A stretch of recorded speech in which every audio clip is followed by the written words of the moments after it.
Go. Brothers and sisters at CBCGL, 罗尔华人圣年教会的兄弟姐妹们，你们好。thank you for listening to this youth ministry report. 很感谢你们可以来听我们青少年事工的报告。We'd like to share with you some highlights that we have from ministry this year, as well as our vision for next year. 我们向你们分享一些我们今年事工的重点和我们明年事工的展望。But we also want to tell you about our youth ministry coworkers. 我们首先向你们介绍一下我们青少年事工的同工。In our youth ministry committee, we have 7 people serving. 我们的青少年事工委员会有7位成员。This includes representatives from each congregation, as well as some different areas in youth ministry, and our youth deacon, Charles Wong. 这些事工委员会的成员是代表各个不同的粤语堂、华语堂、英文堂和我们青少年事工的不同的部门包括我们青少年的执事。We also have 10 lifeguards, which are our Friday night counselors. 我们还有10名的青少年的辅导员，他们主要是在星期五带青少年的团契。They serve 6 different small groups in youth ministry. 目前有6个星期五的团契小组。We also have 10 Sunday school teachers, many of whom are different than the Friday night counselors. 我们还有10位主日学老师，这些主日学老师大多数跟青少年辅导员是不重合的。These teachers are teaching each grade level from 7th grade to 12th grade. 这些老师教从7年级到12年级的课，秋季和春季。And we also have 12 student leadership team members. They are called the Light Team. 你们可能不知道，我们还有10位青少年领导团队的成员，他们来代表青少年来组织一些青少年的活动。And this is the last youth ministry report that I will give as a youth pastor at CBCGL. 今年这个事工报告也是魏大丹牧师最后一次代表青少年事工来做报告。Because beginning in January, or whenever we find a youth minister, I will become the English pastor. 因为从明年1月份起，魏大丹牧师会作为我们教会的英文堂的牧师。We'd like to share with you some highlights from this year. 我们下面向你们介绍一下我们今年的事工的一些重点。CBCGL has been focused on prayer, small groups, and outreach. 我们教会今年的事工重点是在小组祷告和外展事工。And our youth weekly prayer meeting has increased in attendance, especially during the summer months. 我们青少年的祷告会今年尤其在疫情期间参加人数有明显的增加。With an average of 20 students during the summer, we were having over 1/3 of the youth group present at prayer meeting. 在夏天的时候，我们平均有20个青少年来参加，这大概是我们全部青少年的1/3。Our small groups have had significant transition in the leadership. 我们的团契小组这个辅导员有了很大的变化，在过去几个月。Only 4 of our Friday night counselors, our lifeguards, returned. 今年秋季仅有4位青少年的辅导员继续留任回来带领我们的青少年。But now we have more lifeguards than ever before, with 10 people serving weekly. 但是感谢主，我们现在有10位辅导员每周在服侍我们的青少年。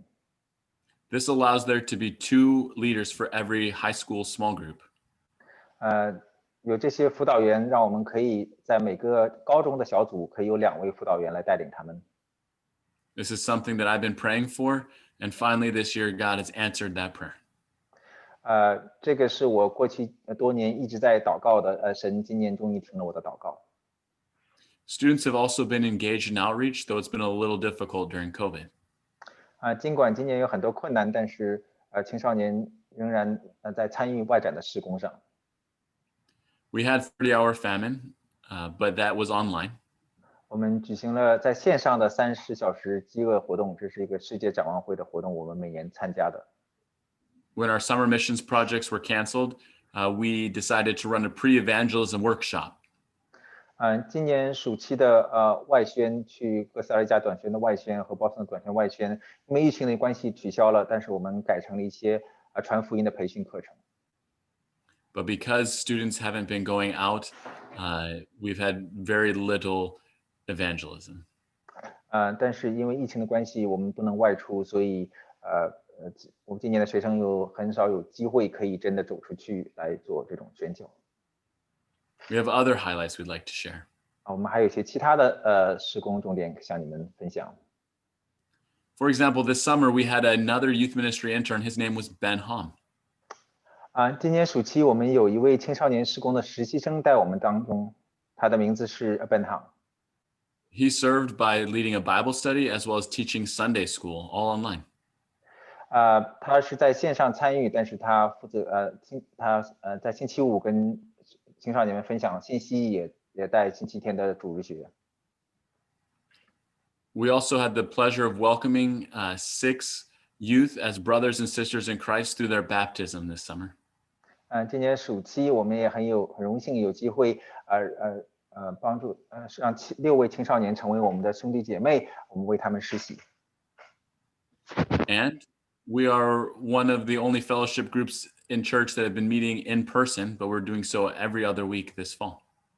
今年秋天开始，我们也恢复了青少年的实体聚会，当然是我们目前的是每隔1周有一次。We also had the opportunity to do Life Retreat this October. 感谢神，我们今年仍然有机会举办了2020年的青少年退休会。The theme was Braving the Unknown. 今年的主题是面对未知，勇对未知。We used the MPR to have 40 students in person, 10 counselors and support staff, and 5 students online.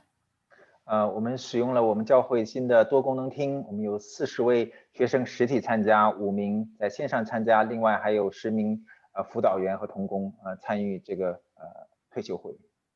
And even though it was different, we had a great time together learning how we can follow God in this time of uncertainty. 尽管有很多的困难，但是感谢神，我们仍然有机会在这里一起学习如何依靠神来面对未知。We have also been actively searching for a youth minister since May. 我们从今年5月份开始，我们也开始很积极的为我们的青少年施工聘请新的牧者。At one point, we had 2 candidates, but now we only have 1. 我们一度有2位可能的候选人，但现在我们还剩1位候选人。That candidate will be coming in November 6th to the 8th to do a candidating weekend. So we invite you to join us on the 7th to participate in interviews based on your specific group.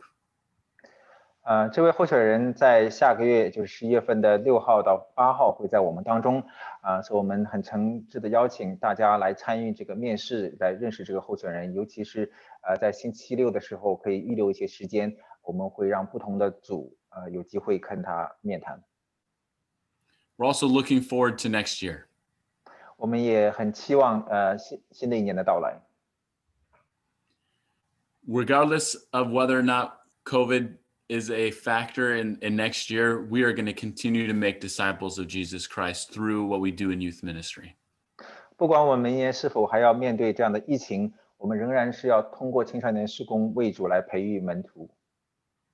We also seek to call a youth minister and to establish and support them in ministry. 我们也期待神为我们选召一个新的传道人，我们也愿意在事工中支持和建立这位新的传道人。And we're looking forward to returning to in-person activities, whether it's youth group or summer missions.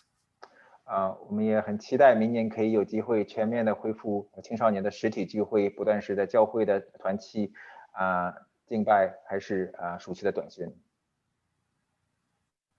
We're also looking to do Winter Teen Conference in 2021, though it will be significantly different than other years. 我们仍然希望有机会在明年举办这个冬令营，当然会跟往年有很大的不同。It may either be online only in a scaled back version or even possibly canceled. 很可能是完全的线上的冬令营，也可能是需要取消。Please pray for wisdom as we plan. 请为我们做出这个有智慧的决定来祷告。We also ask that you will continue to pray for students in the youth group. 我们也请求大家继续为我们青少年来祷告， so that we can continue to see students' lives changed by the gospel for the glory of God. 我们让他们看到他们生命在的改变，也看到神的国的荣耀在他们身上。Thank you so much, brothers and sisters, for listening. 兄弟姐妹们，很感谢你听我们今天的报告。 And God bless you richly as you follow him. 愿神祝福你们，让我们跟随主。